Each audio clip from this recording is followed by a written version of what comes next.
Welcome to the Fear and Greed Summer Series, brought to you by Vanta, specialists in compliance-led growth. I'm Michael Thompson, and good morning, Sean Aylmer. Good morning, Michael. And happy Boxing Day, Adam Lang. Happy Boxing and Bauxite Day to you, Michael. Oh, you are still obsessed. You two are both obsessed with bauxite after we talked about it yesterday on Christmas Day and throughout the year. I've never seen two people so obsessed with a mineral. Today, in just 5 minutes, we are each going to put forward a big story about, today is the Australian corporate stories, the stories from Australian businesses that have really kind of captured our attention and held it throughout the year. We are going to decide who wins at the end. Let's jump into it. Sean, would you like to go first this morning? I would. It's a bit like Christmas Day, so the first half of the day, it gets better and better, and then you hit a wall and you go down, down, down. Well, that's kind of like the rise of Commonwealth Bank and the downfall of Woolies. Share price of Commonwealth Bank is up 40% this year. Australia's biggest company has been re-rated as an investment vehicle. Re-rated means people think differently about it. It's not just about earnings. It's actually, hey, this is a better stock than we ever realised. Let's push the share price up. It's now among the most expensive banks in the world. It's a leader in artificial intelligence in that sector. Its numbers are incredible. The proportion of Aussie bank customers who say CommBank is their primary financial institution is more than 35%. The next best is 16%. 25% of the home lending market, 27% of the household deposit market, 26% of the business market, all with CommBank. Given there are four majors plus a bunch of smaller operators, pretty impressive numbers, incredible year for Commonwealth Bank. The other end of the spectrum, Woolworths, wow. That's its ticker on the ASX, WOW, wow. Wow, Woolworths, wow. You get bonus points just for working that in. That so seamlessly. Well played.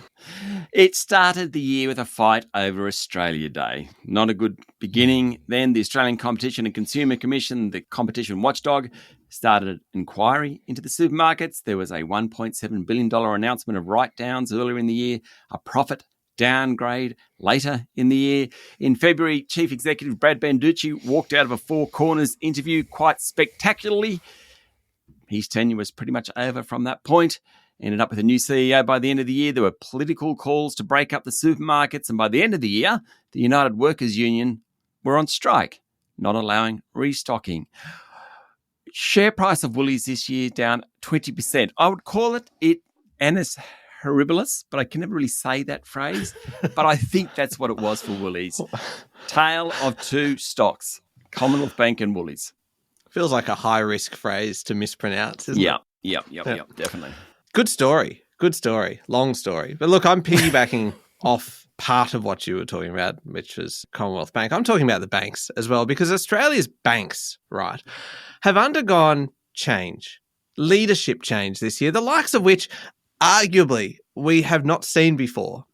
And it matters because, as you've pointed out to us throughout the year, Sean, was it 4 of the 7 biggest companies on the ASX are our banks? This year, though, has been a year of renewal, I would argue, for the banks. 3 of 4 have now experienced change at the very top. New CEOs. Only Commonwealth Bank remains unchanged with Matt Common still there. We've had NAB, Westpac, ANZ all either already changed or in the process of changing chief executives. Of those, ANZ's incoming boss, the Portuguese banker Nuno Matos, is probably the biggest wild card. He doesn't have Australian banking experience, and we do things a little bit differently here.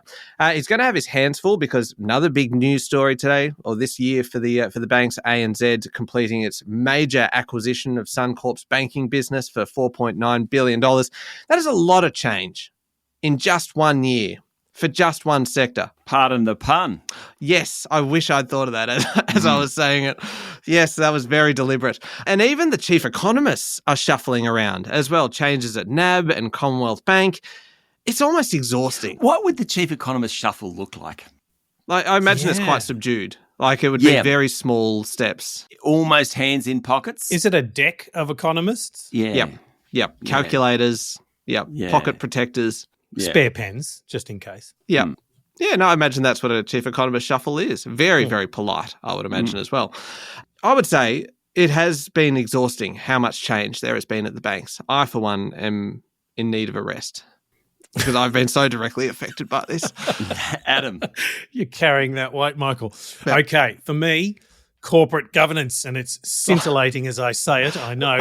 But oh dear, what a year. Some of these stories are very difficult for individuals. Now, we appreciate these stories of poor governance, which all have an impact on people, and we hope each of them can help us to get better in our workplaces. Governance is one of those things. Nauseating how nice Adam is sometimes. Stop, Adam. I've just got just minor point of order.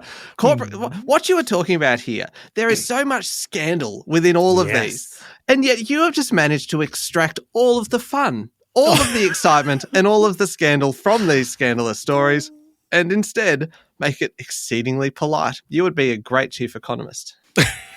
Pocket protector ready. Moving on, Adam. Moving on. All right. So governance is one of those things that sound boring until it all goes to pot. And Michael, perhaps that's to your point. This year, we have seen some spectacular failures and executive departures, and we hope to all learn from them to create better functioning workplaces. In media, Nine Entertainment had to call in Intersection to lead an independent review of work practices and complaints.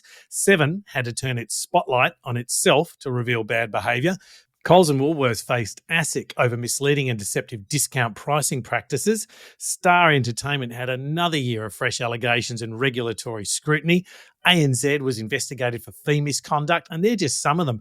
And one more, the board of Rex Airlines now faced ASIC legal action about overly optimistic financial forecasts.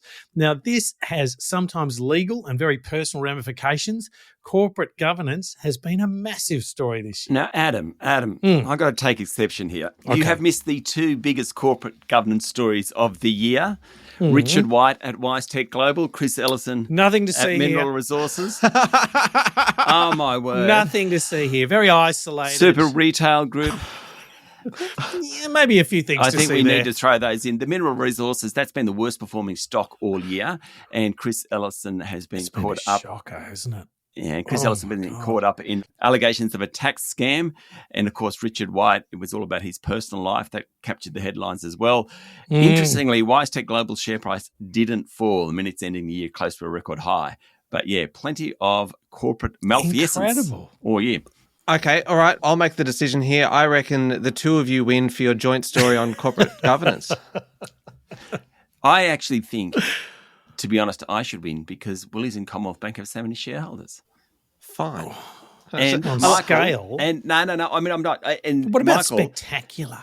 Those corporate governance stories. And the banks, though, are the big four. They're kind of our leading companies. Let's look gold medals all around, I say. Oh, I love that. Oh, three-way tie. Oh, that is in the spirit of Boxing Day. I love that. Okay, thank you, Sean. Thanks, Michael. Thank you, Adam. Thank you, Michael. Make sure you hit follow on the podcast. This is the Fear and Greed Summer Series brought to you by Vanta. Vanta automates compliance for frameworks like ISO 27001, SOC 2, CPS 234, and Essential 8, saving time and money while building trust. Join over 8,000 companies like Atlassian, Dovetail, FireAnt, and Tactic.io, managing real-time risk. And you can get $1,000 off at vanta.com/fearandgreed. I'm Michael Thompson, and this is the Fear and Greed Summer Series.